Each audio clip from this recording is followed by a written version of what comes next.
আসসালামু আলাইকুম। আমি এখন আছি কুড়িগ্রাম জেলার নাগেশ্বরী এলাকা উপজেলা নারায়ণপুর ইউনিয়ন। এখানে মরুভূমি এলাকা বলতে চরাঞ্চল যোগাযোগ, এখানে বিশৃঙ্খলা, এখানে সব ধরনের বিশৃঙ্খলা। কৃষি আবাদ থেকে এখানে আমাদের অনেক সমস্যা।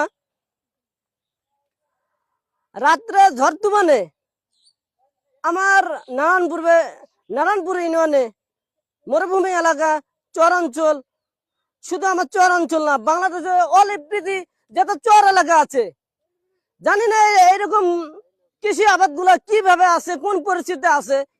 এগুলো আসলে কৃষি অফিস থেকে আসলে খোঁজ খবর নেওয়া উচিত। এখন আমি চলে যাব কৃষির যে ভুট্টা গাছের গৃহস্থর কাছ থেকে আমি চলে যাব, দেখি তারা কত কষ্টে আছে, তারা কি বলতে চায় আর কি। আসসালামু আলাইকুম। ওয়ালাইকুম আসসালাম। আপনি ভালো আছেন? ভাই বেশি ভালো নাই ভাই। আমি যেটা দেখতে পাচ্ছি তার দুঃখ কষ্ট আসলে আমি বুঝতে পারছি। জানি না বাংলাদেশের কতগুলো চর অঞ্চলে এরকম দুর্ঘটি আছে। আজকে রাত্রে ঝড় তুফানে ভুট্টার গাছ আল্টি পাল্টি করে দেখেন হেলে গেছে।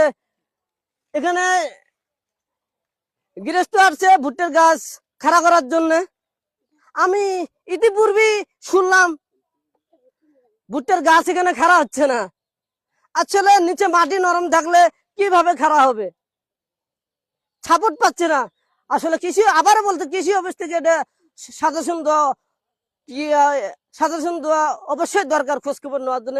আপনারা কৃষি অফিস থেকে আপনারা আমার কথা শুনে মন খারাপ করবে না, কিছু